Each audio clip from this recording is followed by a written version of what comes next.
नमो भगवते वासुदेवाय।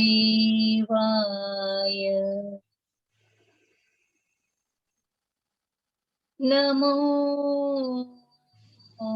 विष्णुपादाय कृष्णपृष्ठाय भूतले श्रीमते भक्ति वेदांत स्वामिने इति नामिने। नमस्ते सरस्वती देवी गौरवाणी प्रचारिणे निर्विशेषा शून्यवादी असतदेशातारिणी।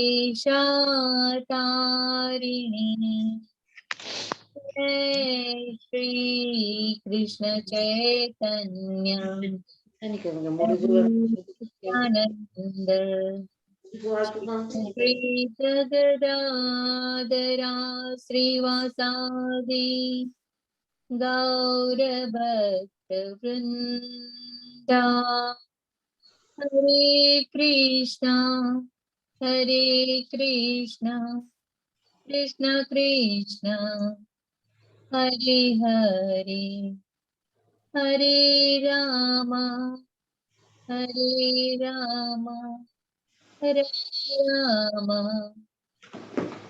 हरे। श्रीला प्रभुपाद की जय। हरे कृष्ण सर्व हरे कृष्ण।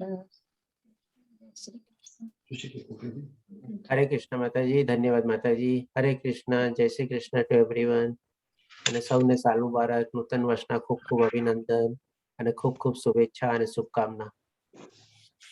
हरे कृष्ण हरे कृष्णा હરે કૃષ્ણ. हरे હરે कृष्ण કૃષ્ણ जय श्री રાજના कृष्ण પ્રભુજી. हरे कृष्णा हरे कृष्णा। અચ્છા, મહેશ પ્રભુજી બી જોડાઈ ગયા છે. વેરી ગુડ, વધારે સરસ સરસ. આપ બધા મારી પ્રેરણા બની શકો છો. ઓકે, તો ચાલો આપણે શરૂ કરીએ. ભગવાન શ્રી કૃષ્ણના આદેશથી, શ્રીલા પ્રભુપાદના કૃપાથી અને મેંગ્લોર સ્થિત ઇસ્કોન મંદિરના પ્રમુખ શ્રી નમન નિષ્ઠાદાસના આપણે સંયોજનથી આ આયોજન દ્વારા, જેમણે કોરોના કાળમાં લગભગ 1.5 વર્ષ પહેલા 19મો બેચ છે, એટલે કે દર વર્ષે બેચ હોય છે, બધાને મ્યુટ કરી દો.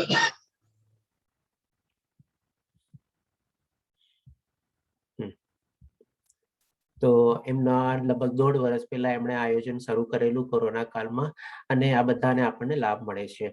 તો એમના આયોજન હેઠળ આપણને આપ સૌને બધાને ખૂબ ખૂબ ધન્યવાદ કે આપે આટલો સરસ નિર્ણય લીધેલો છે શ્રીમદ ભગવદ્ ગીતાના 18 દિવસનો આપણે સંક્ષિપ્તમાં કોર્સ કમ્પ્લીટ કરવાનો. અને તે બદલ આપ સૌને ખૂબ ખૂબ અભિનંદન, કારણ કે આટલો સરસ નિર્ણય લેવા બદલ, કે આપણે જે નિર્ણય લીધેલો છે એ બહુ જ સરસ નિર્ણય લીધેલો છે. અને આપ સૌને એનો ડેફિનેટલી કંઈક ને કંઈક ફાયદો જ થશે. આપની આધ્યાત્મિક જર્નીમાં ડેફિનેટલી આપણે કંઈક ને કંઈક પ્રોગ્રેસ થવા માટે આપણને આ નિમિત્ત બનશે આપણો આ કોર્સ, કે જેથી કરીને ઘણી બધી ચીજો આપણને જાણવા મળશે. ઘણી ચીજોમાં આપણું કન્ફ્યુઝન, ડાઉટ હશે તો એ દૂર થશે. ઘણી ચીજો આપણે ઓછી જાણતા હોય તો એમાં આપણને પૂરક જાણકારી મળશે. તો આપ સૌને મારી ફરીથી વિનંતી કે આપ સૌ 18 દિવસ મારી સાથે જોડાયેલા રહેજો, અને આપની આજે આધ્યાત્મિક જર્નીનો આપણે જે સરસ નિર્ણય લીધેલો છે એને સરસ રીતે આપણે પૂર્ણ કરશું. અને ભગવાન શ્રી કૃષ્ણને એ જ પ્રાર્થના કે મને એ જ્ઞાન આપે, મને એ વાચા આપે અને મને શબ્દ આપે, કે જેથી કરીને આપણે આ 18 દિવસની યાત્રાને સરસ રીતે સંપન્ન કરી શકીએ. તો ચાલો આપણે હવે આગળ વધીએ. એ રીતે આપણે શરૂ કરીએ શ્રીમદ ભગવદ્ ગીતાનો 18 દિવસનો કોર્સ. સૌપ્રથમ આપણે આજે થોડુંક બેકગ્રાઉન્ડ સમજી લેશું. અને આ પહેલો અધ્યાય જે છે અર્જુન વિષાદ યોગ, એમાં ઘણા બધા શ્લોક આપણે કવર નથી કરવાના, કારણ કે એટલા બધા શ્લોક ઇમ્પોર્ટન્ટ છે નહીં, પણ જેમ ઇમ્પોર્ટન્ટ શ્લોક છે એ બધા આપણે કવર કરશું. અને કેવી રીતે આપણે જઈએ છીએ આપણે જોઈએ. સૌ પ્રથમ બેકગ્રાઉન્ડ તરીકે આપણે ભગવદ્ ગીતાનો અર્થ શું છે એ સમજી લઈએ. ભગવદ્ ગીતા એટલે કે ભગવદ એટલે કે ભગવાન, અને ગીતા એટલે કે ગીત. એટલે કે આ ભગવાન શ્રી કૃષ્ણના મુખેથી, કંઠસ્થિથી નીકળેલું ગીત છે. અને એ આપણે અર્જુન અને ભગવાન શ્રી કૃષ્ણના સંવાદ રૂપે આખું ગીત છે. અને ટોટલી એમાં 700 શ્લોક છે. તો એ આપણે આ ભગવદ્ ગીતાનું મિનિંગ થાય છે. હવે આપણે શું શું ચીજ આમાં સમજશું એ જોઈ લઈએ આપણે. હું બધાને રિક્વેસ્ટ કરીશ કે હમણાં થોડું ચેટ બોક્સમાં ટાઈપ ન કરે, તો જેથી કરીને ડિસ્ટર્બ ન થાય આપણને, કારણ કે તો પછી જોવું પડે વારે ઘડીએ. ઓકે, હવે આપણે શું 5 વિષયો આપણે કવર કરશું ભગવદ્ ગીતામાં. આ 5 વિષયો શું છે? સૌથી પહેલા આપણને ભગવાન વિશે જાણવા મળશે કે ભગવાન કોણ છે, ભગવાન શ્રી કૃષ્ણનું ઐશ્વર્ય શું છે, ભગવાન શ્રી કૃષ્ણની વિભૂતિઓ શું છે, ભગવાન શ્રી કૃષ્ણ કેવી રીતે આ દુનિયાને સર્જી, એમના પાવર શું છે, એમની શક્તિઓ શું છે, એ બધું આપણને ભગવાન વિશે આપણને પૂરેપૂરું સંપૂર્ણ જ્ઞાન મળશે. ત્યાર પછી બહુ અગત્યનું જ્ઞાન છે જીવ. જીવ એટલે કે આત્મા. એટલે કે આપણને એ જાણવા મળશે કે આપણે શરીર નથી પણ આપણે આત્મા છીએ, અને એ આત્માના 21 લક્ષણો ક્યાં કેવી રીતે થાય છે એ આપણને જોવા મળશે કે આપણે કેવી રીતે આપણી આત્મામાં અલગ અલગ આપણી કાર્ય પ્રવૃત્તિઓમાં એ હોય છે. ત્યાર પછી આપણને પ્રકૃતિ એટલે કે આપણો એન્વાયરમેન્ટ, આપણે આજે ભૌતિક દુનિયામાં જેમાં આપણે રહીએ છીએ એમાં જે પ્રકૃતિ બનેલી છે, જેમ કે આપણે પ્રકૃતિનો મિનિંગ આપણે અત્યારે એક્સટર્નલ રીતે જ લઈએ છીએ, પણ એમાં એક અવ્યક્ત પ્રકૃતિ બી છે. એક્સટર્નલી રીતે આપણે શું જોઈએ છે કે ભાઈ આકાશ છે, હવા છે, ઓક્સિજન છે, એમાંથી આપણે શ્વાસ લઈએ છીએ, પાણી છે, પહાડ છે, નદી છે, દરિયા છે, એ રીતે બધું આપણે એન્વાયરમેન્ટના હિસાબે જોઈએ છીએ. તો આ બધી જે આપણે વ્યક્ત પ્રકૃતિ છે, પણ એમાં અવ્યક્ત પ્રકૃતિ શું છે? તો કે 3 ગુણો દ્વારા સંપન્ન થયેલી છે. 3 ગુણો ક્યાં છે?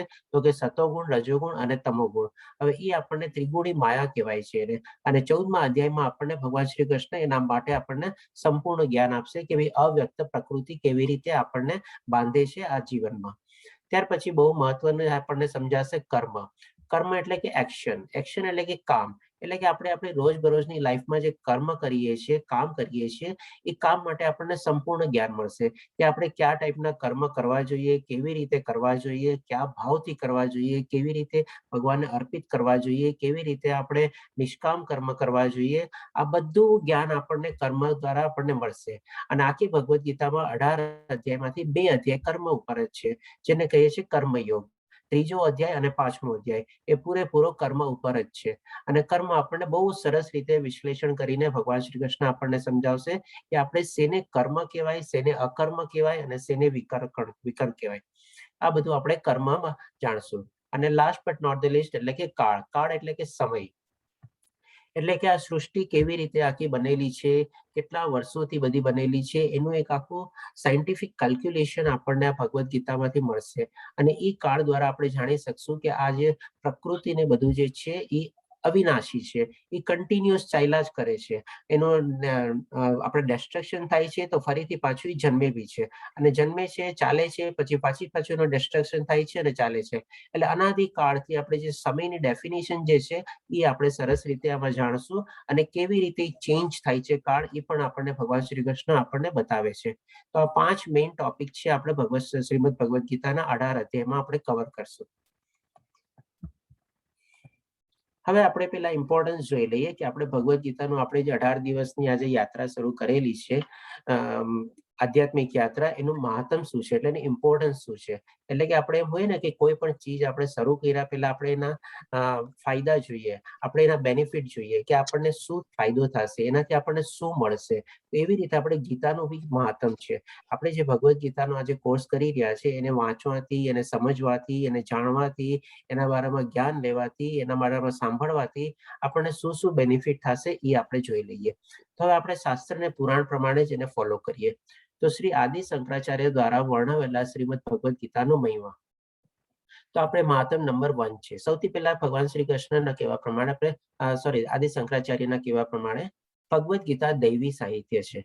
ડેફિનેટલી દૈવી સાહિત્ય તો છે જ, કારણ કે શું કામે ભગવાન શ્રી કૃષ્ણ એમના મુખેથી નીકળેલી છે, એટલા માટે જે દૈવી છે. ઇવન દૈવી કરતા બી આપણે ઉપર કહી શકીએ કે એકદમ સર્વોચ્ચ જે સુપ્રીમ પર્સનાલિટી છે એના મુખેથી આપણે આ ભગવદ્ ગીતા નીકળેલી છે, અને એ અર્જુનને માધ્યમ બનાવીને આપણને બધાને પીરસવામાં આવેલી છે. એટલે દિવ્ય સાહિત્ય છે, દૈવી સાહિત્ય છે. જે તેને ધ્યાનથી વાંચે છે અને તેના નિયમોનું પાલન કરે છે તે ભગવાન વિષ્ણુનો આશ્રય લે છે અને તમામ ભય અને ચિંતાઓથી મુક્ત થાય છે. હવે આજની તારીખમાં આપણને કેટલા બધા સ્ટ્રેસ, ટેન્શન અને ડિપ્રેશન બધું હોય છે. આપણને કઈ જગ્યાએથી શાંતિ મળે, કઈ જગ્યાએથી આનંદ મળે, કઈ જગ્યાએથી સુખ મળે, એ જ આપણને ખબર નથી હોતી. ક્યારેક આપણે આની પાછળ ભાગીએ છીએ સુખ માટે, પછી આપણે બીજી ચીજ માટે ભાગીએ છીએ, પણ અંતમાં જઈને આપણે જોઈએ તો આપણે જયારે ભગવદ્ ગીતાનો આપણે આશરો લઈએ, આપણે વધારે મ્યુટ કરી દઉં છું. ઓકે, તો જ્યારે આપણે એનો આશરો લઈએ, આપણે ધ્યાનથી વાંચીએ, એની શરણાગતિ લઈએ અને એના નિયમોનું પાલન કરીએ, તો આપણે ઇનડાયરેક્ટલી ભગવાન શ્રી કૃષ્ણનો જ આપણે આશ્રય લીધેલો કહેવાય. અને જ્યારે આપણે એના શરણે વયા જઈએ, એનો આશ્રય લઈ લઈએ, એટલે કે એના શેલ્ટરમાં વયા જઈએ, આપણા ઉપર એની કૃપા દ્રષ્ટિ આવી જાય, ત્યારે આપણે બધી ચિંતાઓ અને સ્ટ્રેસ અને ટેન્શન અને ડિપ્રેશનથી આપણે ટોટલી મુક્ત થઈ જઈએ છીએ. આ સૌથી મોટો એક બેનિફિટ છે આપણે શ્રીમદ ભગવદ્ ગીતાનો. હવે જોઈએ બીજો. આવા ટોટલ આપણને 7 બેનિફિટ જોવા મળશે. જો કોઈ વ્યક્તિ નિષ્ઠાપૂર્વક અને ગંભીરતાથી ભગવદ્ ગીતા વાંચે છે, તો ભગવાનની કૃપાથી તેના ભૂતકાળના તમામ દુષ્કૃત્યોના પરિણામો તેને અસર કરશે નહીં. હવે આપણે જ્યારથી આ જીવમાં આવ્યા છે, તો કંઈક ને કંઈક પાપ તો થવાના જ છે.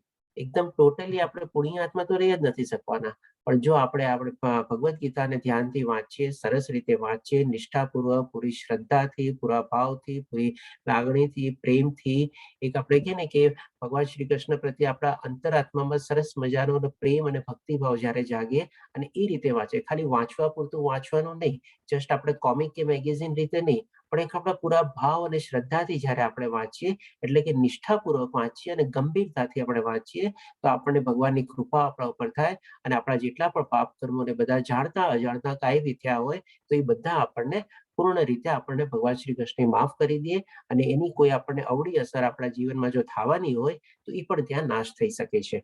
આ છે આપણે બીજો મહાત્મ. હવે ત્રીજું મહાત્મ સમજીએ. કોઈ વ્યક્તિ દરરોજ પાણીમાં સ્નાન કરીને પોતાને શુદ્ધ કરી શકે છે.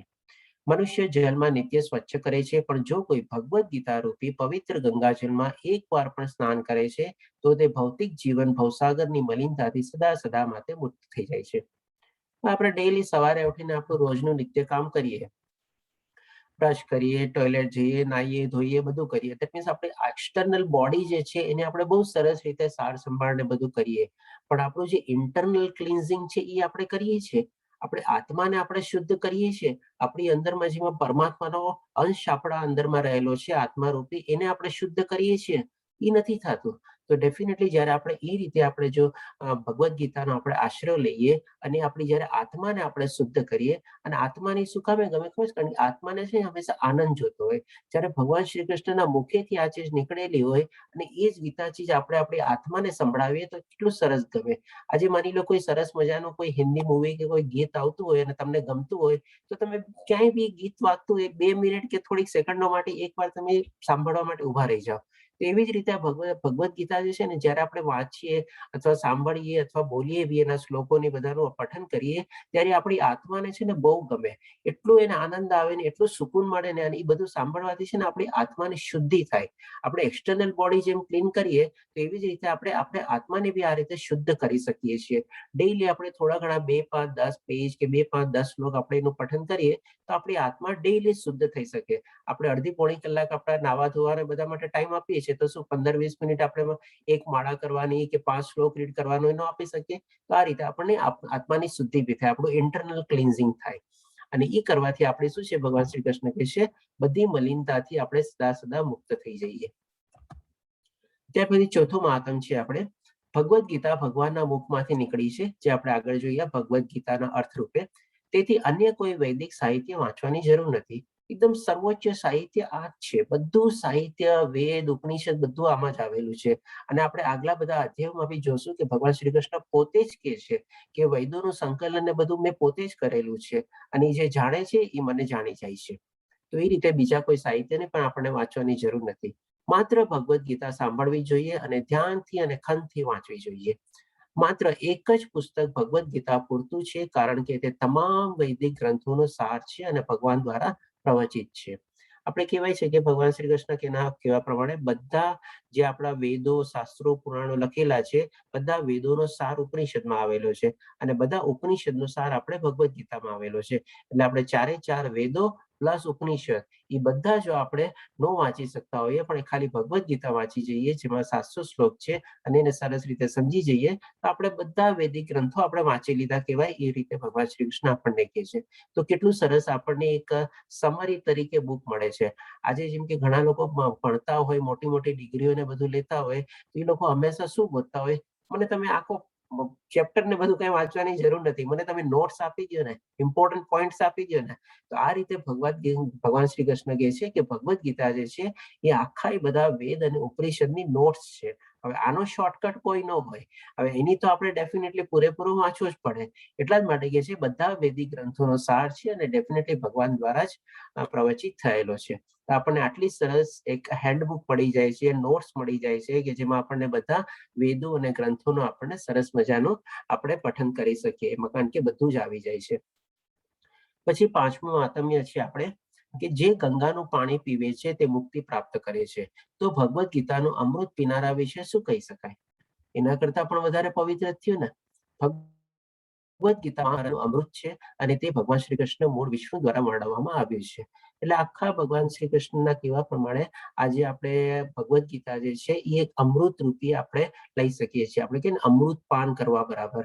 એટલે કે ભગવાન શ્રી કૃષ્ણના કહેવા પ્રમાણે આપણે જો ભગવદ્ ગીતાનું વાંચન કરીએ, આપણે એને સરસ રીતે ફોલો કરીએ, જેમ આગલા બધા મહાત્મામાં કીધું, સરસ રીતે ગંભીરતાથી વાંચીએ, શ્રદ્ધાથી વાંચીએ અને આ રીતે બધું એનું પઠન કરીએ તો એ પ્રમાણે આપણને અમૃત પાન થયેલું કહેવાય.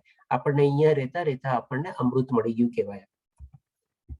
પછી 6મું મહાત્મ છે આ ગીતોપનિષદ, એટલે કે ગીતા પ્લસ ઉપનિષદ બંને વર્ડ મળીને છે ગીતોપનિષદ.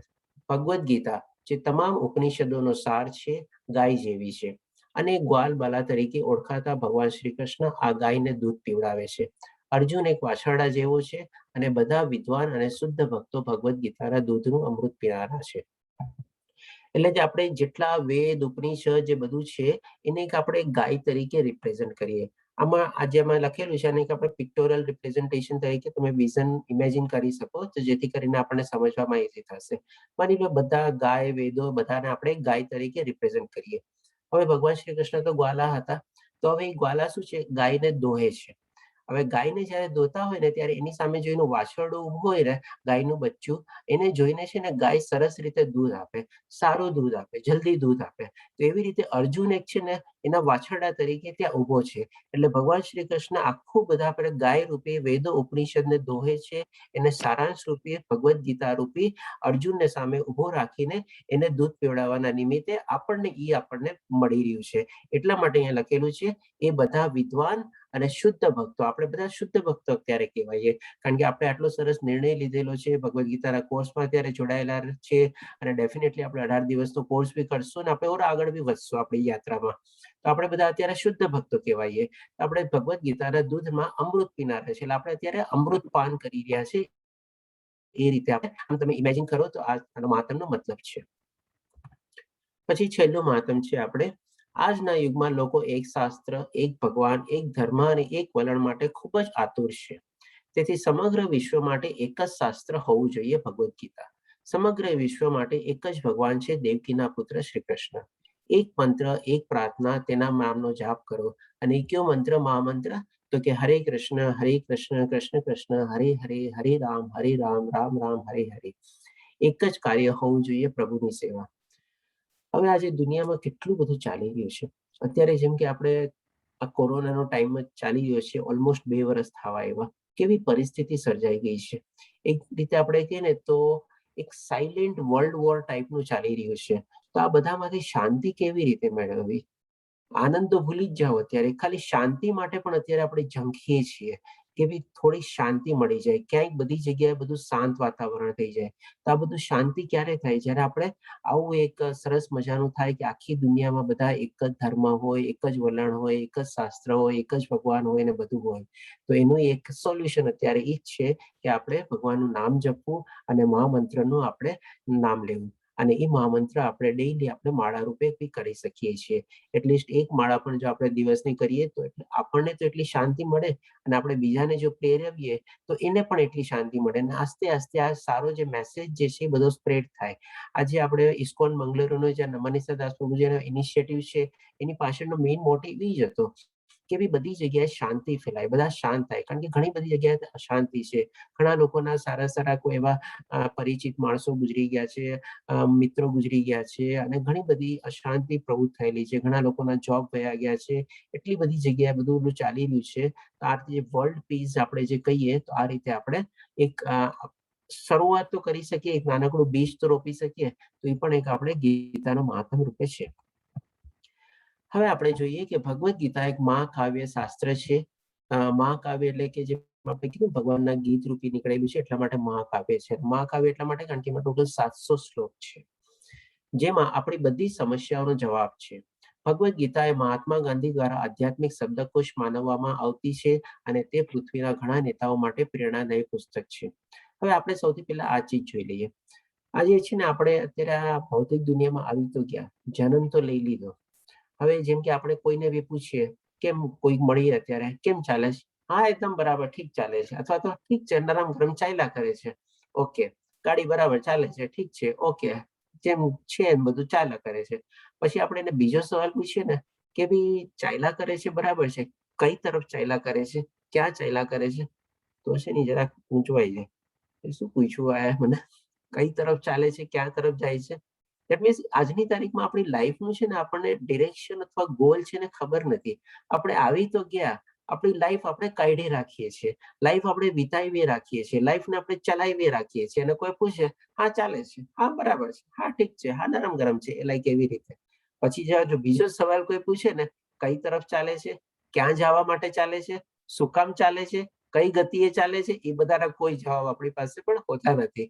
આપણે ડિરેક્શન લેસ એક જાતની કહી શકીએ કે આપણી લાઈફને છે. હવે તમે એને જો ભૌતિક દુનિયા સાથે કનેક્ટ કરો કે ભાઈ હા મારી લાઈફનો આ ગોલ છે, આ છે, તો અલગ વાત છે. બાકી અધરવાઇઝ જે આપણી જે મેઇન એમ છે આપણી લાઈફનો, એ નોર્મલી કોઈ જાણતા નથી. કારણ કે આવો પ્રશ્ન જયારે કોઈ પૂછે ને ત્યારે ઘણીવાર લોકો મૂંઝાઈ જાય છે, કારણ કે આત્માએ આવો સવાલ છે ને બહુ ઓછો સાંભળ્યો હોય. એટલે આત્માએ શું જવાબ આપવો એ ઓન ધ સ્પોટ સ્પોન્ટેનિયસલી જવાબ ન નીકળે. તરત ઓ અચ્છા હા આમ ચાલે છે, એમ ચાલે છે, એમ કરીને કંઈક આપણે ગોળ જવાબ આપી દઈએ આપણે. આ રીતે હવે આપણે કે ભાઈ આમાં શું છે કે ભાઈ આપણી અહીંયા આવ્યા ને પછી આપણું લક્ષ્ય હોવું જોઈએ ભગવાનની પ્રાપ્તિ માટે. આપણે જે બધાના આપણા મૂળિયા ભગવાન શ્રી કૃષ્ણ દ્વારા પાસેથી જ આપણે આવેલા છે, એ જ આપણું જન્મદાતા પિતારૂપ છે, એટલે કે ને પિતાના પિતા પરમ પિતા એ છે. અને આપણું લક્ષ્ય હોવું જોઈએ લાઈફનું કે ભાઈ આપણે એમની પાસે પાછળ જવું, એમને પાસે આપણે પહોંચવાનું છે. તો એ આપણે જીવનનું લક્ષ્ય હોવું જોઈએ. હવે આ લાઈફમાં આવ્યા પછી આપણા ઘણા બધા એવા પ્રશ્નો ને બધા થાય છે, ઘણી બધી જગ્યાએ આપણે ઉલજી જઈએ છીએ, ઘણી બધી જગ્યાએ આપણને પ્રોબ્લેમ્સ ઊભા થાય છે. તો એ બધાના આપણને છે ને જવાબો આપણને ભગવદ ગીતામાંથી મળી જાય છે. અહીંયા એક દ્રષ્ટાંત રૂપે હું તમને એક આપીશ. તમને ખ્યાલ હોય તો આપ લોકોમાંથી કોઈ તો કદાચ મૂવી જોયેલું બી હશે, ઓ માય ગોડ કરીને, જેમાં પરેશ રાવલ અને અક્ષય કુમાર હોય છે. અક્ષય કુમાર ભગવાન શ્રી કૃષ્ણ બને છે, તો પરેશ રાવલ કોઈ જગ્યાએ અટકાઈ જાય છે. ત્યારે અક્ષય કુમાર એને આવીને કહે છે, ગીતા આપે છે અને કહે છે કે આલે હા વાંચ, તારી પ્રશ્નોનો તને આમાં જવાબ મળશે. ત્યારે પરેશ રાવલ એટલું ગણકારતું નથી, પણ પછી પાછું પોતે જયારે એકલો બેસે છે, જસ્ટ એક ગીતાને આમ વાંચે છે પોતાના હાથમાં જોઈએ, અને સવારે જયારે ઉઠે છે ત્યારે એમાંથી એને એનું સોલ્યુશન મળી જાય છે. તેવી જ રીતે આપણી લાઈફના બી છે ને બધા પ્રોબ્લેમનો સોલ્યુશન આપણા આમાં છે. આજે જે હવે બીજો એક દ્રષ્ટાંત આપું, જેમ કે આપણે માની લો એક નવો મોબાઈલ લીધો, મોબાઈલ લઈને તમે ઘરે આવ્યા, અથવા તમને માની લો કોઈ ગિફ્ટ આપ્યો મોબાઈલ, સરસ મજાનો પેકિંગ કરીને દોરી બોરી બાંધીને પોતાનું નામ લગાડીને આપેલું, તમારો બર્થડે કેવી હોય, કેમ કે અત્યારે નવું વર્ષ આવ્યું કે તમને નવા વર્ષની ગિફ્ટ આપી માની લે. તમે મોબાઈલ ખોલ્યો, સરસ દોરી ખોલી, બધું ખોલ્યું, રેપિંગ ખોલ્યું, બક્સો ખોલ્યો, બક્સો ખોલીને તમે સૌથી પહેલા જોયું કે સરસ મજાનો તમને જે ગમતું તેવો સરસ મજાનો હેન્ડસેટ બહાર નીકળો. હેન્ડસેટ ખોલ્યા પછી એની નીચે થોડા ઘણા તાર બાર વાળા નીકળ્યા, કોઈ પ્લગ બ્લગ બધા નીકળ્યા, અને બધા જેના કનેક્ટિંગ પોઈન્ટ ને એવું બધું હોય નીકળ્યું, કોઈ યુએસબી પોઈન્ટ કે આ પોઈન્ટ કે તે પોઈન્ટ વગેરે, અને એ પણ કાઢીને પછી પાછું તમે જોયું તો નીચે એક નાનકડી છે ને જાડી જરાક ચોપડી હોય, જેમાં બહુ ઝીણા ઝીણા ઝીણા અક્ષરે બધું લખેલું હોય. હવે શું હોય છે, નોર્મલી મેન્યુઅલ હોય છે, ઇન્સ્ટ્રક્શન મેન્યુઅલ અથવા તો યુઝર મેન્યુઅલ. હવે આજે તો ઘણા લોકોને મોબાઈલના બધા ફંક્શન્સ ને બધા ખબર હોય, પણ ઘણા લોકો કોઈ એડવાન્સ ફોન માંગતા હોય અને એના ગિફ્ટ રૂપે મળેલું હોય, એના એડવાન્સ ફીચર ને બધું સમજવા માટે અને જોવા માટે એને શું છે, એ યુઝર મેન્યુઅલ અથવા એને ગાઈડની ફોલો કરવી પડે, અને એમાંથી વાંચીને પછી ફંક્શન ને બધા એને સમજવા પડે.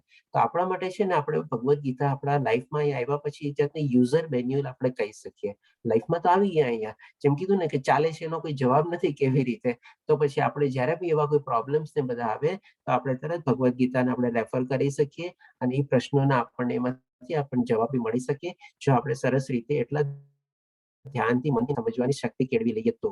તો આ રીતે આપણા સમસ્યાઓનો જવાબ બી મળે છે, અને ભગવાન શ્રી કૃષ્ણ આપણને એક યુઝર મેન્યુઅલ અથવા ઇન્સ્ટ્રક્શન મેન્યુઅલ આપણી લાઈફ માટે આપેલું છે, કે આપણે જેને ડેઈલી ફોલો કરવી જોઈએ. પછી હવે ગાંધીજીએ એને શબ્દકોશ તરીકે વર્ણવેલું છે આધ્યાત્મિક શબ્દકોશ, એટલે કે સ્પિરિચ્યુઅલ ડિક્શનરી. એટલે કે આપણે આધ્યાત્મિક ની દુનિયામાં જેમ આપણે 18 દિવસની જર્ની શરૂ કરી, ઘણી બધી ચીજો આપણને ન સમજાય. તો એ બધી ચીજ સમજવા માટે આપણે શું છે, ગીતાને ફોલો કરવી જોઈએ. અને ભગવદ્ ગીતામાંથી આપણને આપણી જે સ્પિરિચ્યુઅલ જર્ની કેવી રીતે આપણે આગળ વધારી શકીએ. ઘણા લોકોને તો સ્પિરિચ્યુઅલ જર્ની શું હોય એ પણ ખબર નથી હોતી, અને સ્પિરિચ્યુઅલ જર્નીમાં કેવી રીતે આગળ વધવું એ તો દૂરની વાત છે. તો એમાં એક છે ને એક શબ્દકોશ એટલે કે ડિક્શનરી અથવા ગ્લોસરી રૂપે છે. આપણને કાંઈ બી ચીજ ન સમજાય તો આપણે એમાંથી એમને ગાઈડ તરીકે લઈ શકીએ છીએ. અને એવી રીતે પૃથ્વીના જે ઘણા નેતાઓ છે એ લોકો એને સરસ રીતે પ્રેરણાદાયી રીતે ફોલો કરે છે. આ બધા તમને આના દાખલાઓ અને દ્રષ્ટાંતો બી મળી જશે. ઇવન વેસ્ટર્ન અને યુરોપિયન કન્ટ્રીઝમાં અને અમેરિકન ઘણા બધા એવા નેતા છે જે લોકો ગીતાને ફોલો કરે છે.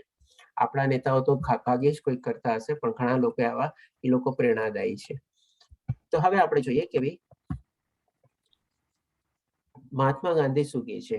જે સાધક શ્રીમદ ભગવદ્ ગીતાના અમૃત વચનોનું ધ્યાન ધરશે તેઓ હર હંમેશ તાજગી સભર આનંદ મેળવશે અને નિત્ય નવા જ્ઞાનના અર્થનો બોધ પામશે.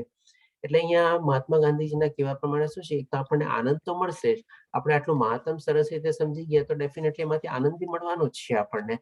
પ્લસ સાથે સાથે શું કહે છે કે નિત્ય નવા જ્ઞાનનો, જેટલી વાર આપણે ગીતા વાંચશું, જેટલા સરસ રીતે વાંચશું, જેટલા ભાવથી વાંચશું, જેટલા પ્રેમથી વાંચશું, જેટલા એમાં ઊંડાણથી ઉતરશું, આપણને એમાંથી નવા નવા અર્થ એમાંથી નીકળતા જશે.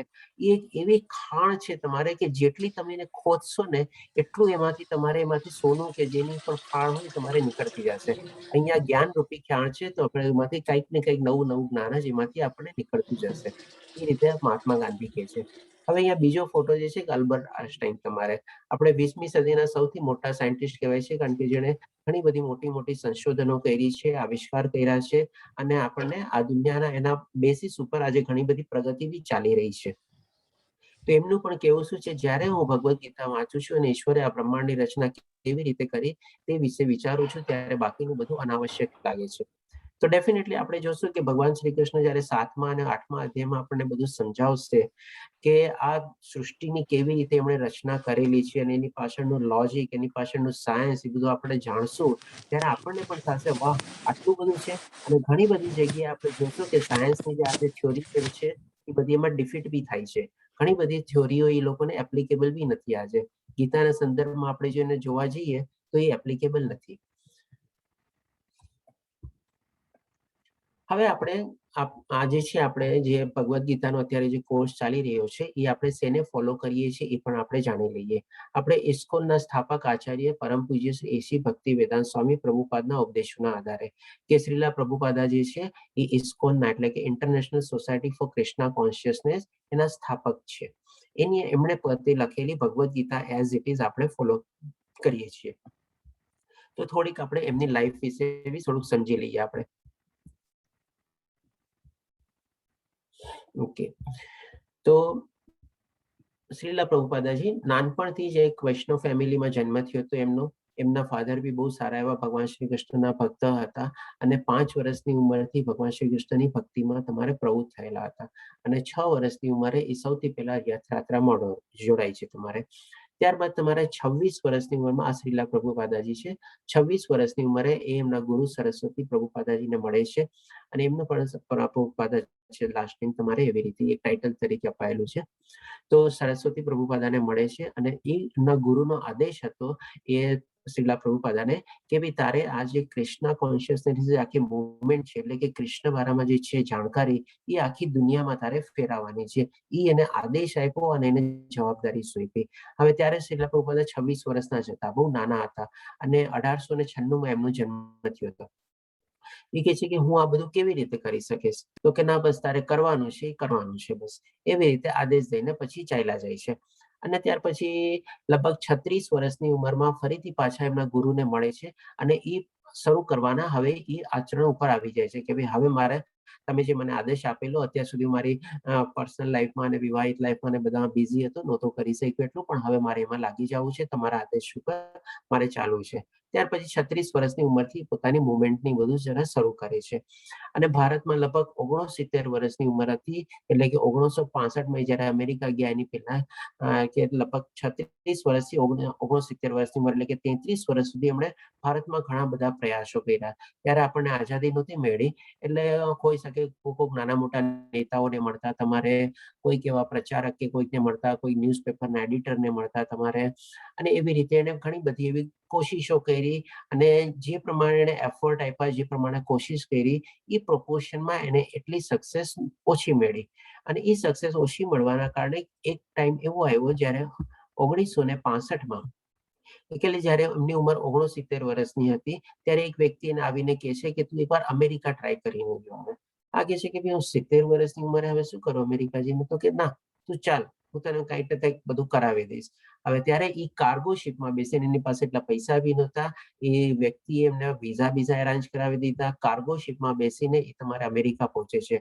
અને એ કાર્ગો શિપમાં ત્યારના ટાઈમે શું ઘણો બધો ટાઈમ લાગે. ફ્લાઇટનું કેવું તો નથી કે ચાલો 12 કલાકમાં 24 કલાકમાં પહોંચી ગયા. લગભગ આમાં 2, 4, 6 મહિના જેટલા ટાઈમ લાગી જાય. તો એ લગભગ એ કાર્ગો શિપમાં જઈને અમેરિકા પહોંચે છે, અને એમાં એમને 2 હાર્ટ એટેક આવે છે, સ્ટ્રોક બી આવે છે. પણ જેને કે ને રામ રાખે તેને કોણ ચાકે, તો એમાંથી બી સર્વાઈવ થાય છે, અને એટલાસ્ટ અમેરિકા પહોંચે છે. અને અમેરિકા પહોંચીને પોતાની આખી મુવમેન્ટની શરૂ કરે છે, અને બધાને હરે કૃષ્ણ કૃષ્ણ કૃષ્ણ હરે હરે, હરે રામ રામ રામ હરે હરે એનો મંત્ર જાપ કરવા માટે પ્રેરિત કરે છે. હવે જ્યારે કે ને ભગવાનનો સંયોગ થાય એમાં, અને ભગવાનનો આદેશ મળી જાય, ભગવાનની અનુમતિ મળી જાય, ત્યારે આપણા કામ બધા સરસ રીતે પાર પડવા મળે. અને જ્યારે ન થવું હોય ત્યારે આપણે ગમે તેટલા એફર્ટ કરીએ તો ન થાય. તો 1965 થી લઈને 1977, એટલે કે 12 વર્ષની અંદરમાં જે એણે 33 વર્ષ ખાલી ભારતમાં ન કરી શક્યા, એ 12 વર્ષમાં એણે આખી દુનિયામાં કરીને દેખાડ્યું. આખી દુનિયામાં ઇસ્કોનના કેટલા બધા મંદિરો બનેલા છે, કેટલા બધા એના અનુયાયીઓ છે બધા, અને કેટલા સરસ રીતેનો ફેલાવો થાય છે. ત્યાં તે લોકો બધા ચર્ચના પાદરીને મળ્યા, ત્યાંના પોલિટિશિયનને મળ્યા. પછી એમણે બેક ટુ ગોડહેડ કરીને સૌથી પહેલા એક મેગેઝિન શરૂ કરી, જે હજી પણ ચાલે છે, તમારે એમના બધા ભક્તો દ્વારા એ પણ ચલાવે છે. અને એમણે ઘણી બધી પુસ્તકો લખી, અને એ પુસ્તકો તમારે નોટ ઓનલી આપણે ઇન્ટરનેશનલ, ભારતમાં તો ઘણી બધી લેંગ્વેજમાં છે જ, જેમ કે આ બધા 18 દિવસનો કોર્સ બી અત્યારે 10 લેંગ્વેજમાં ચાલી રહ્યો છે. અને પ્લસ પાછા એમાં બી અલગ અલગ ટાઈમિંગ છે, એટલે કે કેટલા બેચીસ ચાલતા હશે તમે કલ્પના કરી શકો છો.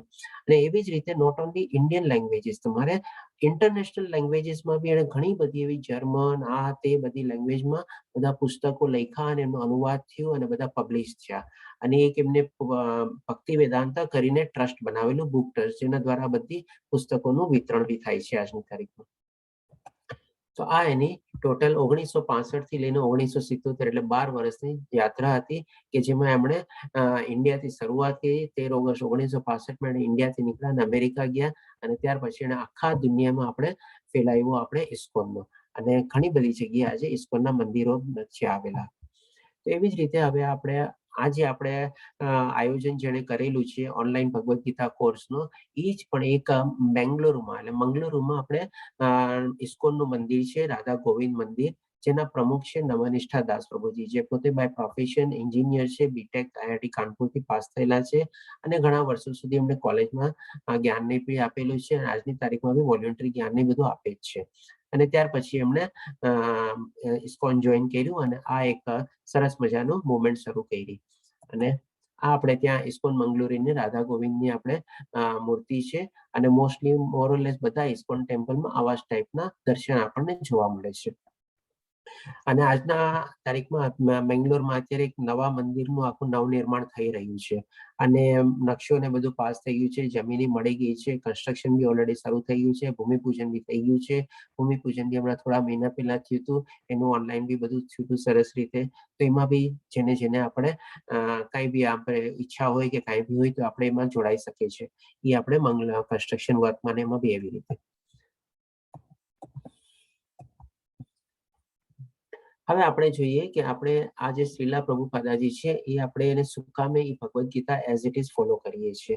તો કે એ આપણે જેમ આપણે અહીંયા એક દ્રષ્ટાંત આપેલો છે, આપણે આઈફોન લીધેલો હોય, એનું ચાર્જર નોર્મલી અલગ ટાઈપનું હોય છે. હવે એમાં ચાર્જરમાં જેમ કે ડુપ્લિકેટ ચાર્જર ને બધા નીકળી ગયા હોય, તો માની લો આપણે ડુપ્લિકેટ ચાર્જરથી લઈને આપણો આઈફોનની ચાર્જ કરીએ, તેમાં શું થાય, ઘણીવાર આપણે તો ફોન ચાર્જ ન થાય, ઘણીવાર બહુ સ્લો ચાર્જ થાય, અથવા તો ઘણીવાર એ ડેમેજ બી કરી શકે આપણા ફોનને તમારે.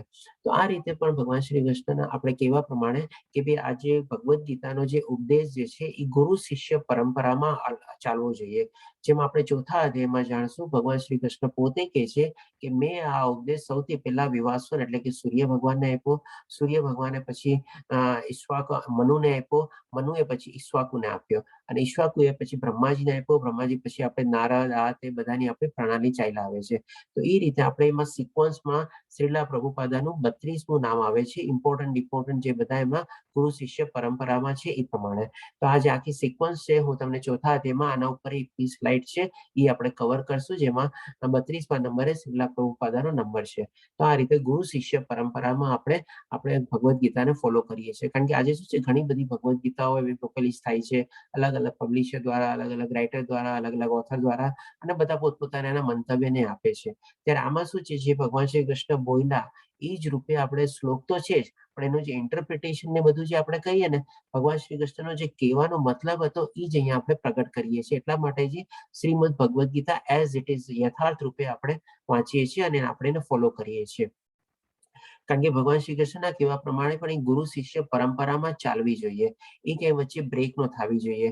અને બ્રેક થાય છે એ ભગવાન શ્રી કૃષ્ણ આપણને ચોથા અધ્યાયમાં સમજાવશે કે એ જે બ્રેક થવાની ચેઇન જે હતી એ બ્રેક થઈ એટલા માટે ફરી પાછા એ અવતરિત થાય છે અને અવતરિત થઈને અર્જુનને એ પાછું જ્ઞાન પ્રદાન કરે છે અને ત્યાર પછી પાછી આ ગુરુ શિષ્ય પરંપરા પ્રથા ચાલે આવે છે અને એ રીતે બધાને આપણે બોધ આપણે લઈએ છીએ ભગવદ્ ગીતાનો. કોઈ આડી અવળી ભગવદ્ ગીતા બી આપણે વાંચીએ તો ઘણી વાર આપણે મિસગાઈડન્સ બી થઈ શકીએ. આ રીતે ભગવાન શ્રી કૃષ્ણનો કહેવાનો મતલબ છે. એ જ રીતે કૃષ્ણનો સંદેશો સ્થિત અનુગામીના અખંડ સાંકળ દ્વારા એટલે કે ગુરુ શિષ્ય પરંપરા એટલે કે ટીચર અને ડિસાઇપલ ચેઇન કન્ટિન્યુઅસલી ચેઇન ચાલતી હોવી જોઈએ. સાંકળ એટલે કે ચેઇન દ્વારા થવો આવશ્યક છે, નહીં તો પછી એ ચેઇનનો કોઈ મતલબ નથી. કારણ કે મેસેજ બી જઈ શકે, જેમ આપણે મોબાઈલ આપણો ચાર્જ ખોટો થાય, નો થાય, મોબાઈલ બી ડેમેજ થાય એવી રીતે. હવે આપણે આજે 18 દિવસનો કોર્સ કરી રહ્યા છીએ. એમાં કેવી રીતે આપણે આગળ વધશું અને કેવી રીતે આપણે એમાં શું શું કવર કરશું એ એકવાર જરા શોર્ટમાં સમજી લઈએ. કારણ કે ભગવદ્ ગીતા એક બહુ મોટો વિશાળ ગ્રંથ છે અને ગીતાના વ્યવસ્થિત અભ્યાસમાં લગભગ 1 વર્ષનો સમય લાગી જાય. એટલે કે જેટલી વાર વાંચો ને જેમાં મહાત્મા ગાંધીના કહેવા પ્રમાણે નવા અર્થોને બધા ઉત્પન્ન થાય અને નવા અભ્યાસો બી થાય.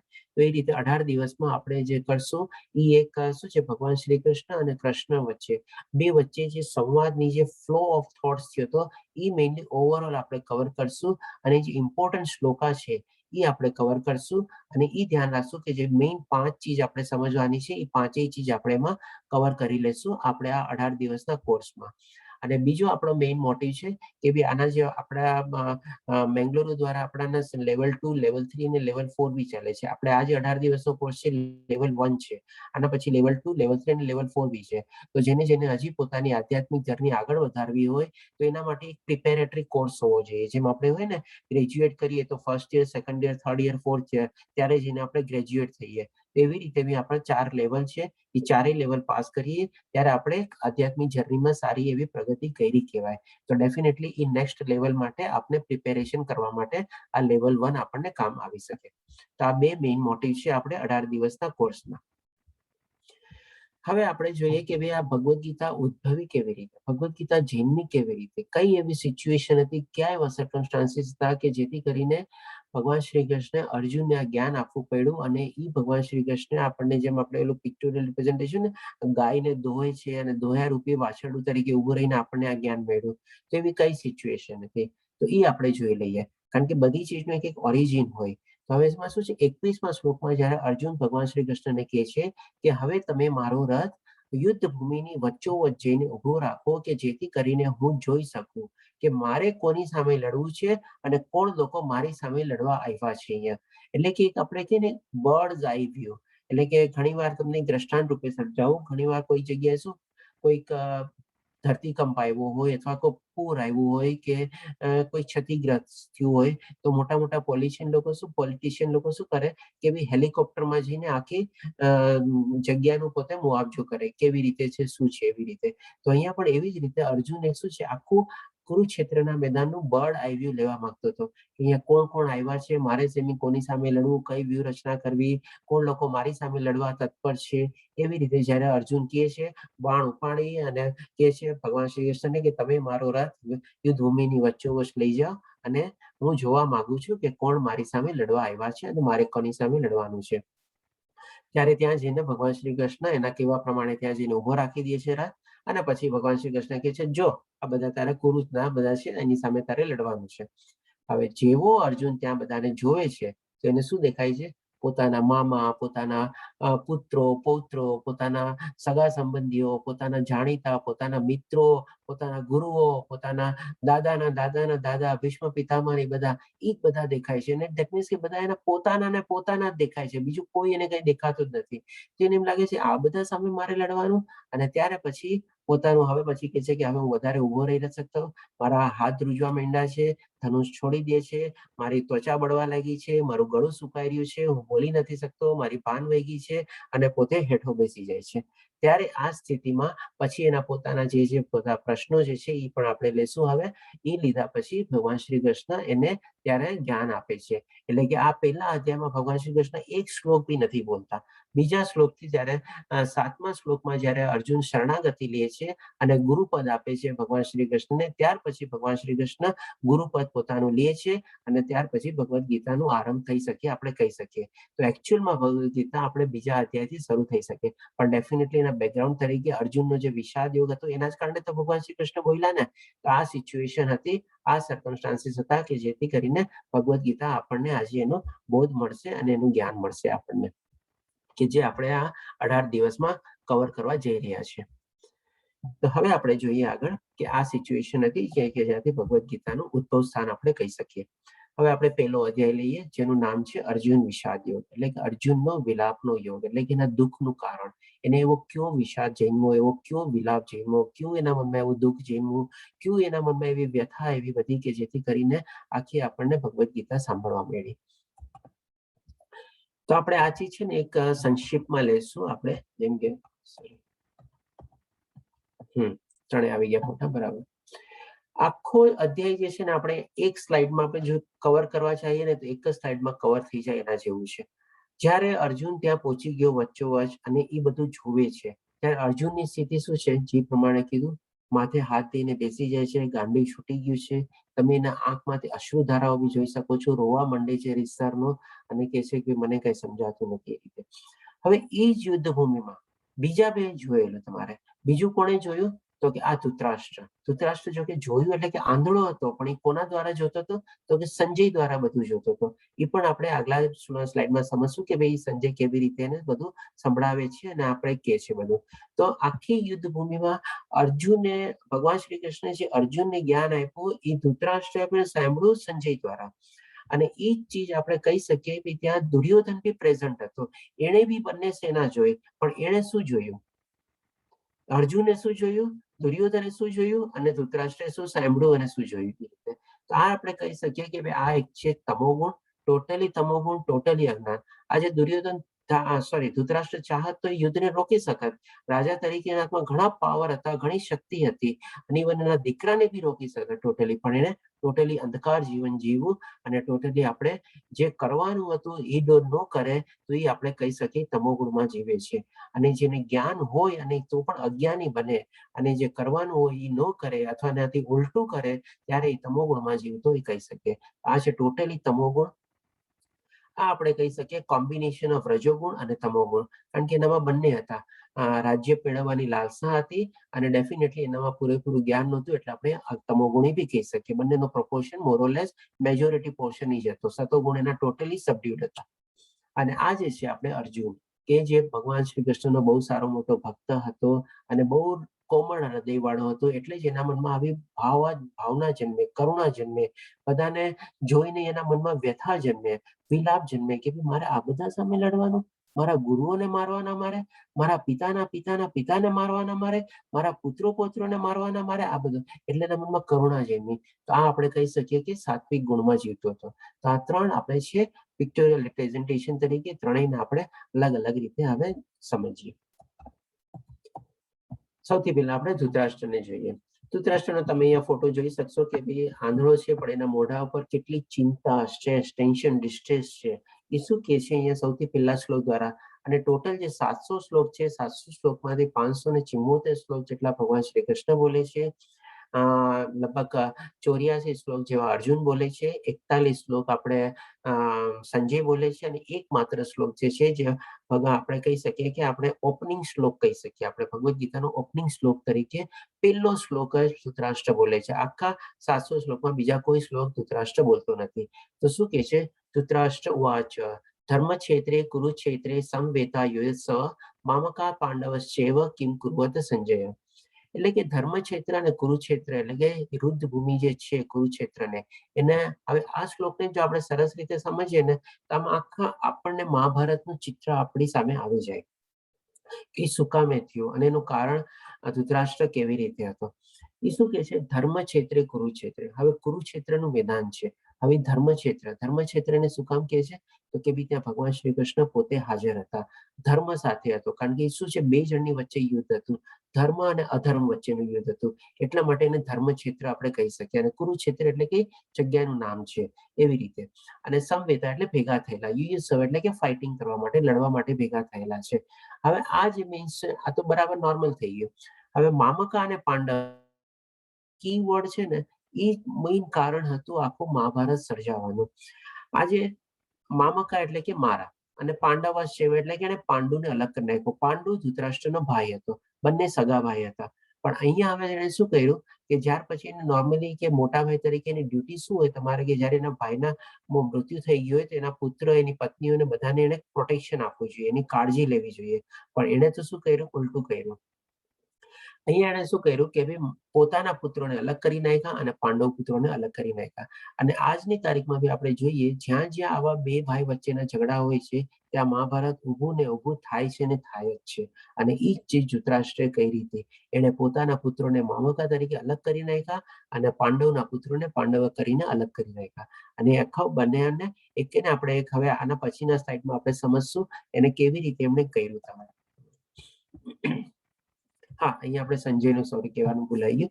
હવે આ સંજય જે છે, આ સંજયનો આ ફોટો છે. વેદ વ્યાસ મુનિએ સંજયને દિવ્ય દ્રષ્ટિ આપેલી હતી અને એ દિવ્ય દ્રષ્ટિ દ્વારા એ રિમોટલી એટલે કે દૂર જ્યાં કુરુક્ષેત્રના મેદાનમાં શું શું થઈ રહ્યું છે એ બધું જોઈ શકતો હતો.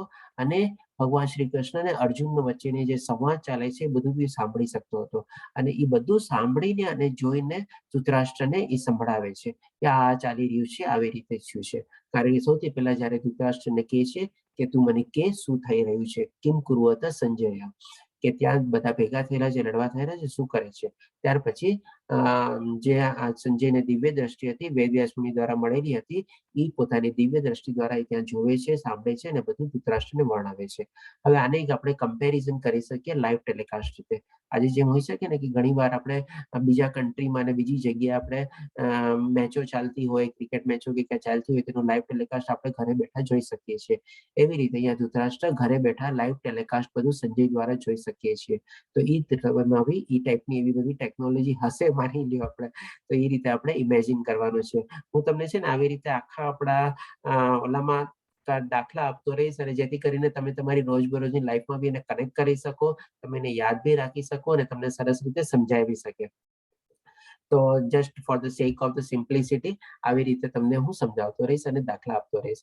આ રીતે આપણે કહી શકીએ કે બે લાઈવ ટેલિકાસ્ટ ચાલી રહ્યું હતું અને સંજય એઝ અ કોમેન્ટેટર તરીકે ધૃતરાષ્ટ્રને આખી કોમેન્ટ્રી સંભળાવે છે અને ત્યાંનું જોયેલું બધું એકદમ લાઈવ પોતાને પ્રેઝન્ટ કરે છે ધૃતરાષ્ટ્રને. ઓકે, હવે આપણે જોઈએ કે આ ધૃતરાષ્ટ્રે કર્યું શું અહીંયા. હવે આપણે જેમ કે ફોટો આપેલો છે, દૂધ માની લો ગરમ થઈ રહ્યું છે અથવા ઉકળી રહ્યું છે, ભલે ઉભરાઈ રહ્યું છે, પણ એક શું છે દૂધ ગરમ કરવું એક સારી પ્રક્રિયા છે. એટલે કે આપણે માની લે આપણે ધર્મક્ષેત્ર એટલે કે જ્યાં કુરુક્ષેત્રના મેદાન ઉપર બધા જ્યાં ભેગા થયેલા છે એ બધા ભેગા થયેલા છે, બે પાંડવોની અને કૌરવોની સેના ભેગી થયેલી છે. હવે એમાં શું છે આપણે જયારે દૂધ ગરમ થઈ જાય અને દૂધ ગરમ થયા પછી આપણે જેમ આપણે માની લો લીંબુ નીચવીએ એમાં, તો લીંબુ નીચવીએ એટલે શું થાય? દૂધ ફાટી જાય.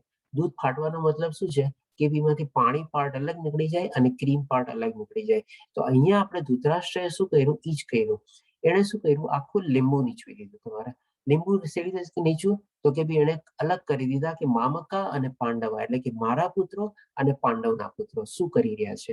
હવે આ જે એને કરવાનો ભાવાર્થ શું હતો તો કે ભાવાર્થ શું હતો તો કે ભાઈ પુત્ર મોહ, અને પુત્રને શેનો મોહ હતો તો કે રાજ્યનો મોહ હતો. એટલે કે સાચું જ્ઞાન ને બધું નહોતું. હવે જયારે આવું જે હોય ને આપણે જયારે ભૌતિક દુનિયામાં આવીને આ સાચું જ્ઞાન ન મેળવે અને આમાં ને આમાં જ ઉલઝાયેલા રહીએ તો ડેફિનેટલી મહાભારત સર્જાવાના ને સર્જાવાના જ છે. પણ જ્યારે આપણામાં સાચું જ્ઞાન આવી જાય કે જે આપણને 18 દિવસ દ્વારા મળશે, આપણને એ જ્ઞાન પ્રાપ્તિ થઈ જાય તો આવા બધા મહાભારતો, સ્ટ્રેસ, ટેન્શન, ડિપ્રેશન છે ને બધું આપણી લાઈફમાંથી દૂર થઈ જાય. તો અહીંયા ધૃતરાષ્ટ્રએ લીંબુ નીચવી દીધું જેથી કરીને એ દૂધ ફાટી ગયું. એટલે કે પાંડવ અને કૌરવ બે રીતે અલગ પડી ગયા. હવે એના લોકોનો મોટિવ શું હતો તો કે મોટિવ તો કે ભાઈ રાજ્ય ભોગવવું, આ પાંડવોને કઈ આપવું નહીં અને પૂરેપૂરું આપણે હસ્તિનાપુરને એની રાજ્ય ભોગવવું. એટલે કે એ રસગુલ્લાનો ફોટો છે. એટલે કે આવી રીતે એ લોકોને મીઠાઈ એન્જોય કરવી હતી, આવી રીતે રાજ્ય ભોગવવું હતું. એટલે કે આવી ટાઈપની લાલસા હતી. તો જયારે આવી ટાઈપની આવી લાલસા આપણામાં જન્મે તો ડેફિનેટલી મહાભારત સર્જાવાના જ છે. હવે પછી ત્રીજા શ્લોકમાં જોઈએ આપણે કે હે આચાર્ય, પાંડુપુત્રોની આ વિશાળ, આ દુર્યોધન છે અને આ દ્રોણાચાર્ય છે. સિમ્બોલિક ફોટો છે. હે આચાર્ય, પાંડુપુત્રોની આ વિશાળ સેનાને જુઓ કે જેની વ્યૂહરચના આપના બુદ્ધિમાન શિષ્ય એવા દ્રુપદ પુત્રે બહુ નિપુણતાથી કરી છે. રસ્તામાં જ પડી. રસ્તામાં જ પડી. હવે આપણે અહીંયા જોઈએ દુર્યોધનની કેવી નજર દ્રષ્ટિ છે, એના આંખમાં કેવા ભાવ છે, મોઢા ઉપર કેવા એક્સપ્રેશન્સ છે, હાથની એક્શન શું છે, હાથમાં કેવી રીતે બધું ગદા ને બધું પકડાયેલું છે. હવે આ સ્થિતિ શું આવી રીતે આમ કરવાની છે? જ્યારે એને એના ગુરુ પાસે આવવાનું છે, નમ્રતી રીતે એને વિવેકથી એને આદર આપવાનો છે, એને નમન કરવાનું છે, એના આશીર્વાદ મેળવવાના છે, એની બદલે આવીને શું એક જાતનો એને ટોન્ટ મારે છે. ટોન્ટ મારીને શું કહે છે કે જો તમારા શિષ્યના પુત્ર ધૃષ્ટદ્યુમ્ન, એટલે કે દ્રુપદ શું છે, દ્રુપદ અને ગુરુ દ્રોણાચાર્ય બે મિત્રો હતા. હવે એનો દ્રુપદનો પુત્ર એટલે કે ધૃષ્ટદ્યુમ્ન, અને ધૃષ્ટદ્યુમ્ન શું છે, પાંડુ પુત્રોનો સેનાપતિ તરીકે હતો. ત્યારે એ આવીને કહે છે કે જો તમારા મિત્રના પુત્ર ધૃષ્ટદ્યુમ્ને કેટલી સરસ રીતે નિપુણતાથી જઈને પોતાની વ્યૂહરચના કરેલી છે આખી સેનાની, એક જાતનો ટોન્ટ મારે છે. સો આની પાછળ બી એક આખું મોટું સ્ટોરી છે કે ભાઈ દ્રુપદ અને દ્રોણાચાર્ય વચ્ચે દુશ્મની કેવી રીતે થઈ અને ધૃષ્ટદ્યુમ્ન કેવી રીતે પેદા થયું. ક્યારેક આપણને એમ હશે તો આપણે લેશું એ લખી કે આ રીતે આવીને ગુરુ દ્રોણાચાર્યની ટોન્ટ મારે છે ઇન્સ્ટેડ ઓફ આશીર્વાદ લેવાના. એટલે આપણે જાતનું આપણે કહી શકીએ કે તમોગુણી જ છે. તો આની જોવાની દ્રષ્ટિ આ હતી. વહાં અર્જુનને જોઈને શું કર્યું તો કે ભગવાન શ્રી કૃષ્ણને કીધું કે મારે યુદ્ધ નથી કરવું એવી રીતે. અને અહીંયા પણ દુર્યોધન ઈ જ જોવે છે. ઈ જોઈને ગુરુ દ્રોણ શું કરે છે, એક જાતનો ટોન્ટ મારે છે. કેમ આ બધાને મ્યુટ કરવું?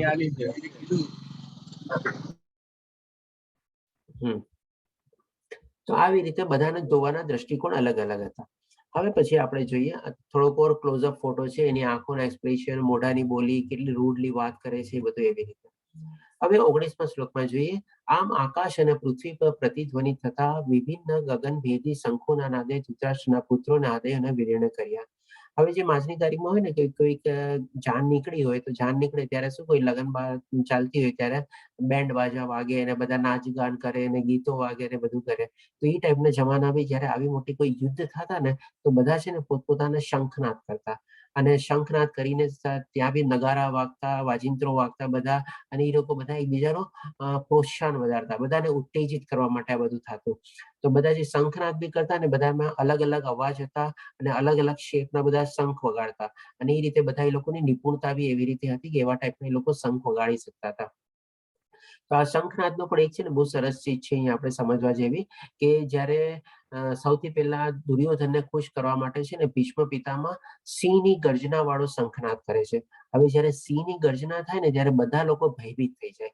આપણે જેમ કોઈ વાર જંગલ સફારીમાં નીકળ્યા હોઈએ, આપણે જોવા નીકળ્યા હોય સિંહ ને જંગલ ને બધું જોવા માટે, ભલે આખી જીપમાં ને એમાં કવર હોય, પણ જરાક દૂરથી બી એકવાર આપણને અવાજ આવે ને એકવાર આપણે જરાક ધ્રુજી જઈએ, એકવાર જરાક કાપી જઈએ, પછી ભલે આપણે એને જોઈએ, ફોટો લઈએ, બધું લઈએ થોડા ડિસ્ટન્સથી, અને પછી પાછા આપણે નીકળી જઈએ એને છંછેડા વગર.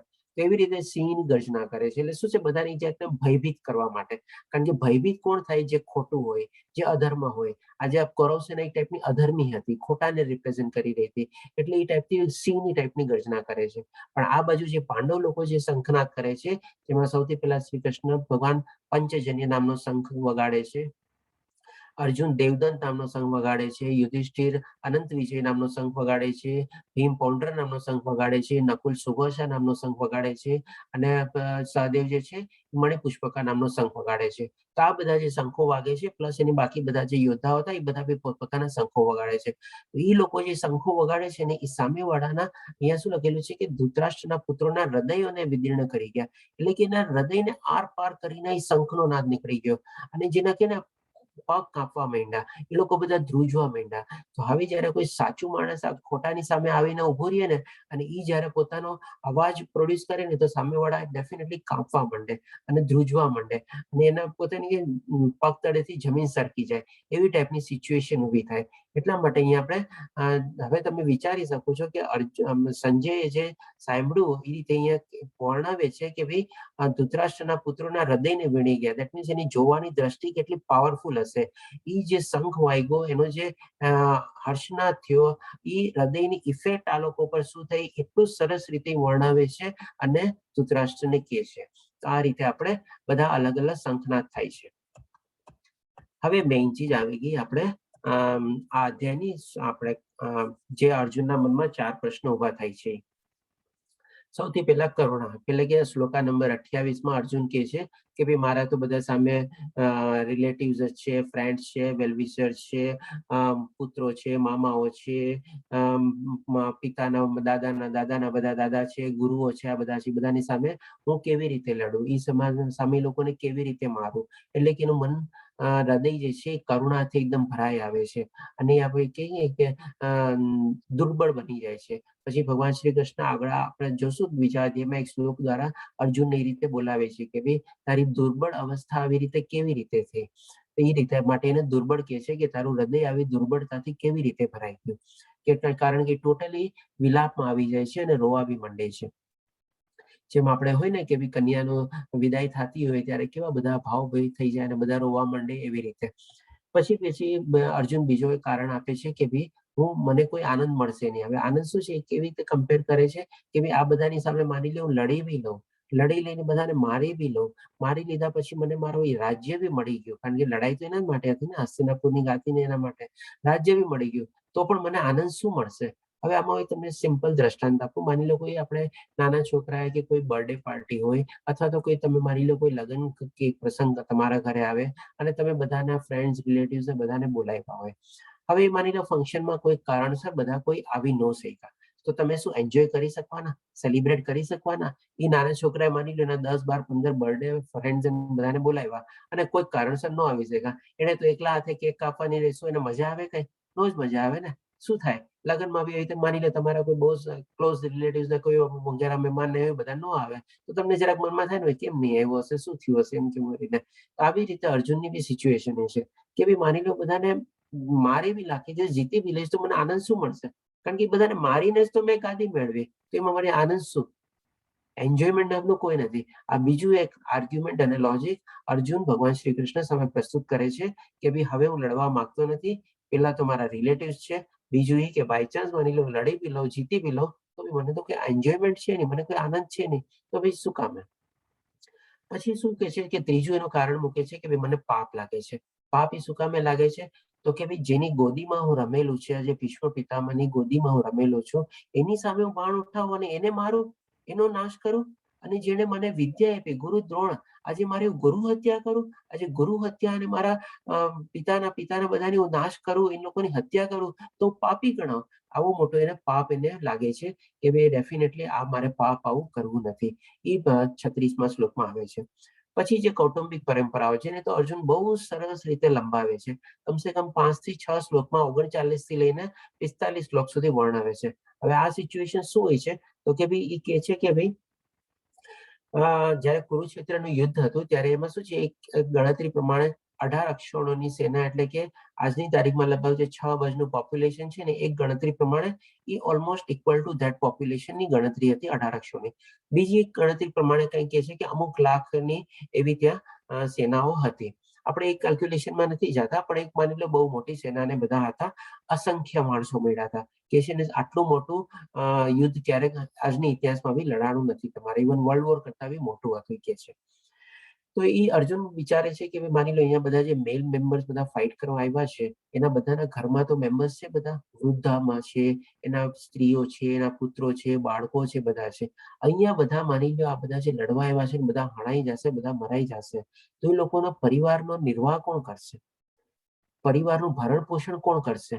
એ લોકોનો ખ્યાલ કોણ રાખશે? એટલે કે આવી રીતે એના મનમાં થાય છે.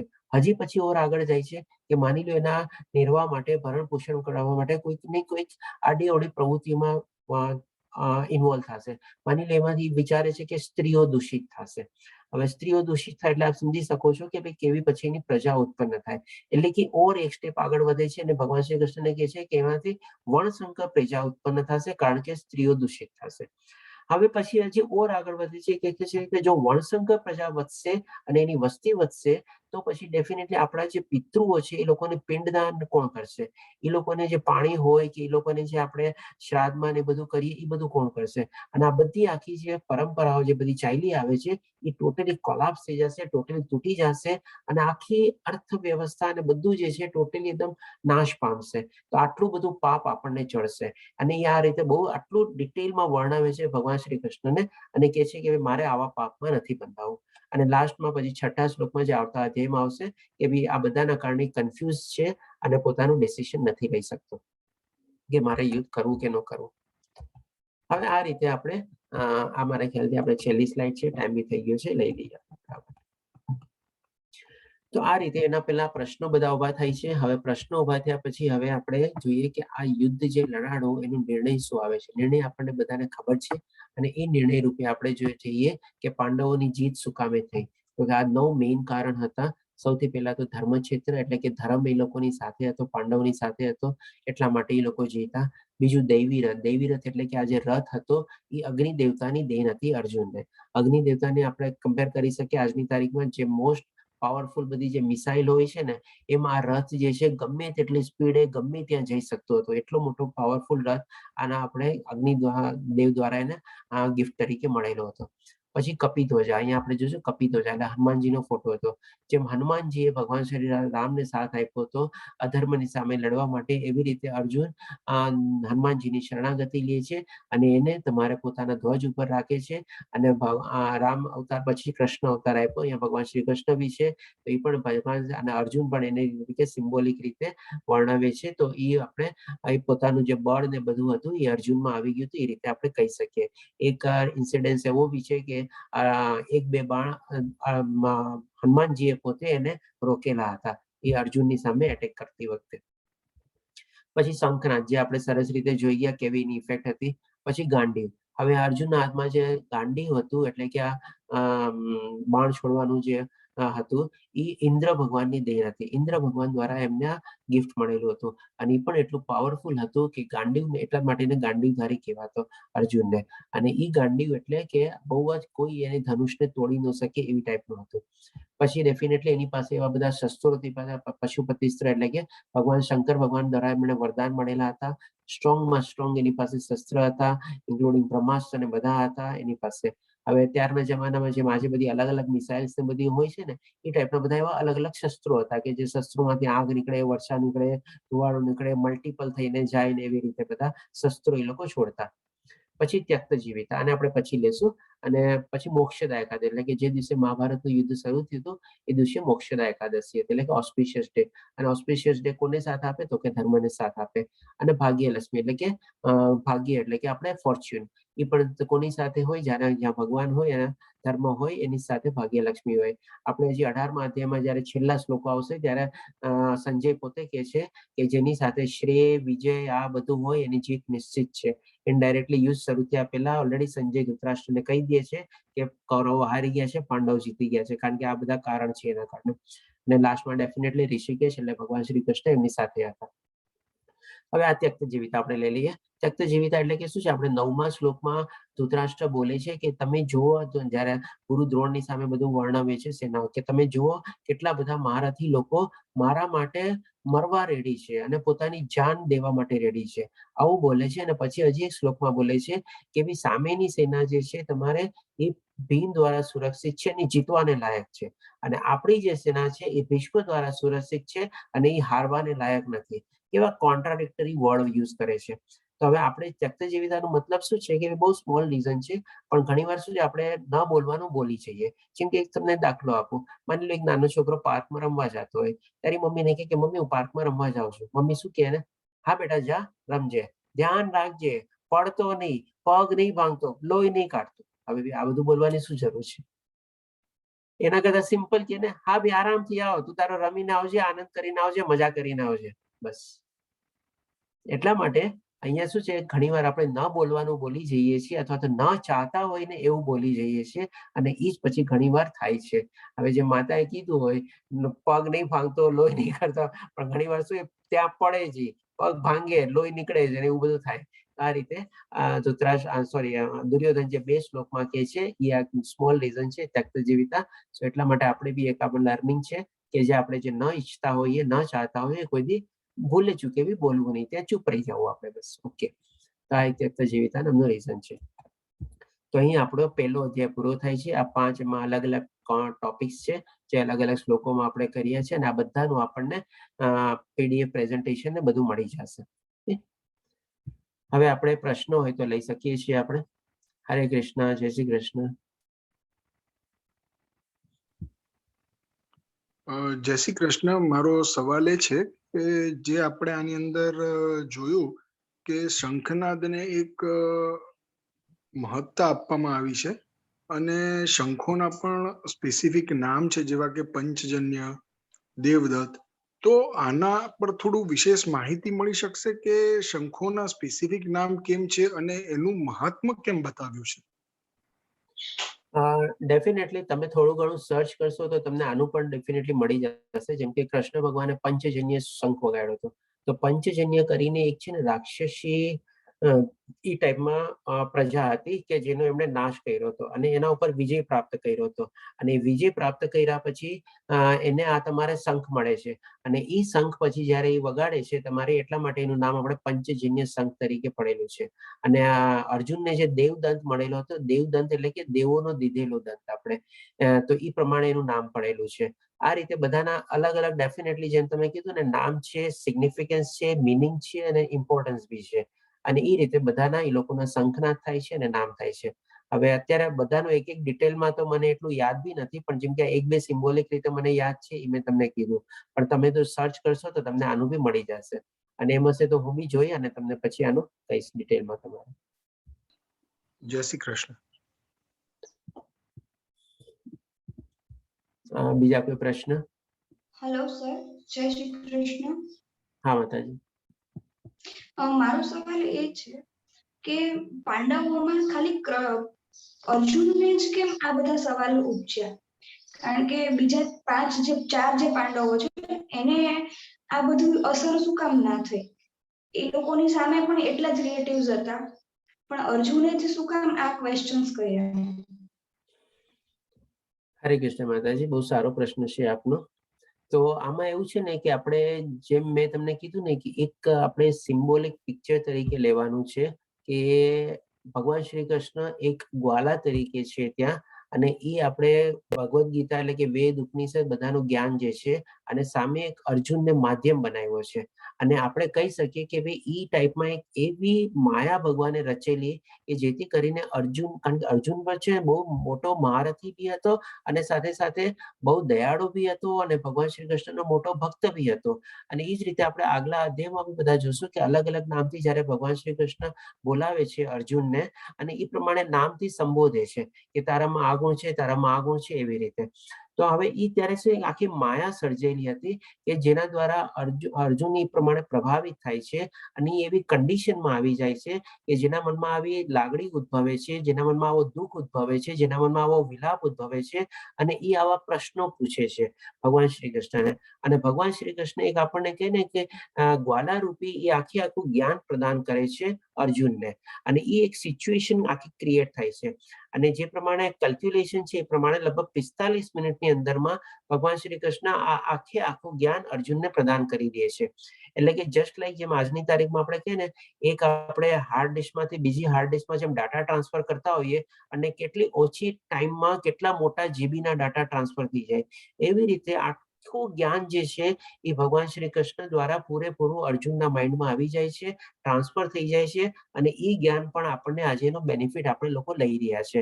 સો ધીસ જે તમારો જે મેઇન પ્રશ્ન જે છે ને એ એક આખી માયા હતી અને એ એક આખી માયા ભગવાન શ્રી કૃષ્ણએ ક્રિએટ કરેલી અને જેના દ્વારા આપણે આ જ્ઞાન મેળવી શક્યા. હરે કૃષ્ણ માતાજી, આઈ હોપ આપને ક્લિયર થયું.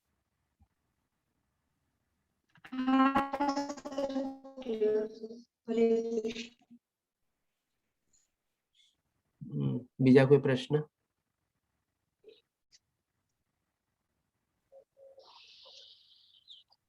જી પ્રભુજી.